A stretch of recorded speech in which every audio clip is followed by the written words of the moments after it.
And now this morning, this is so exciting. We're joined by the one and only Bruce Dickinson from Iron Maiden himself. He's here in our studio. Bruce, it's so great to have you here. Thank you. Thank you for joining us, hosting an exclusive signing for the Mandrake Project, year 2 at Comic-Con. So you've been very busy already, I gotta say. I heard the murmurings that you got to perform with Green Day last night. How fun for the fans. Yeah, no, exactly. Well, we've performed with Green Day quite a lot of times. Yeah. We've been on separate stages in separate bands, you know. Right. And they just said, do you want to come and jump up and do All the Young Dudes, which is a cover I did, oh my God, I'm not even going to say how many years ago, on my first solo record, Tattooed Millionaire.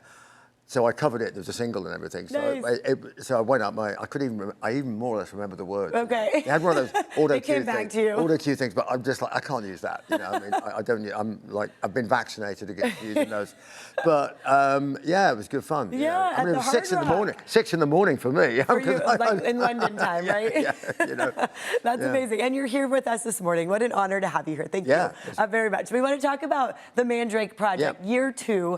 You'll be attending many signings throughout the day, right? I've got a couple of big signings. There's 2 or 3 panels as well, talking about it with the artists and the artists who drew it, and then Bill Sienkiewicz, who's the amazing covers for all the issue 1 and issue 2. It's a little scary. Well, it is.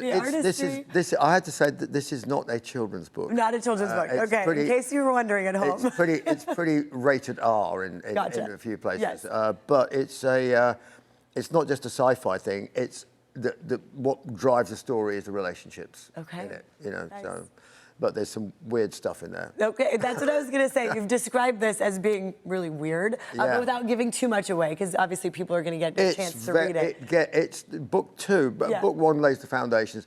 Book 2 starts with our principal character, Dr. Necropolis, in literally the game show in the underworld. Okay. And he's bleeding out on the rostrum with people laughing at him. Wow. And we think, where's that going to go?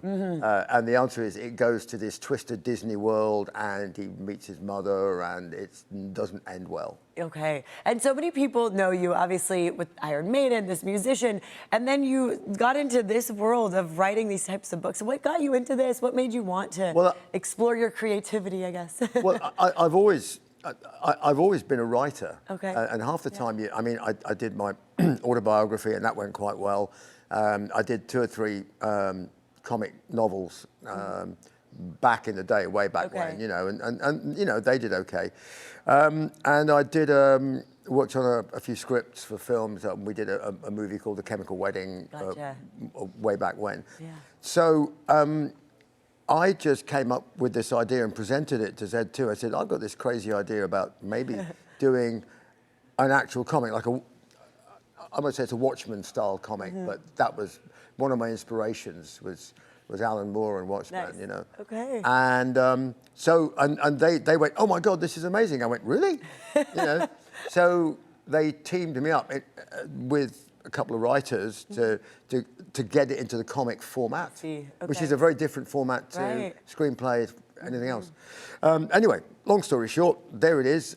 Everybody seems to love it. They're very proud of it. I'm very proud of it. As you should be, of all the work you've done over time. I know today there's going to be so many fans lining up to get a chance to meet you, do the signings. Tell me what you love so much about this Comic-Con world that you're entering into.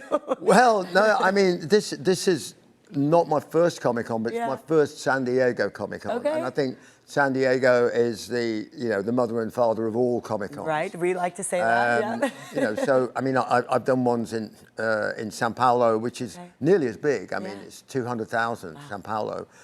Mexico City, Dallas, and Kansas City, Pittsburgh, the Comic-Cons. But they're all slightly different flavor to this one. This one is the big kahuna. It really is, yes. I mean, so many fans from around the world are here. I know you being in San Diego, is there anything that you're hoping to try to visit or do while you're in town? I would like to actually escape and kind of like wander around the thing. My wife's crazy at the horror fantasy and stuff. Oh, nice. So I'm like, you know, we could carve out. I said, don't come and hang out with me doing the book signings. Go walk the floor. Explore. Go figure Be a stuff fan, out. right? No, exactly. You know, and I mean, we love it when we. I did one, and Linda Hamilton was there on Terminator. Nice. And I actually got it. I was saying to her, I said, "Hey, Linda, could you say the words?" She's That's like, great. "You're Terminator." So like, you're asking people for selfies, maybe? yeah. Oh no, absolutely. It was so That's cool. amazing. You bump into people and you're thinking, "Oh, that's cool. Let's do a selfie," and they want to do selfies with me. That's what I find really they do. unbelievable. Yeah. You know. They absolutely do.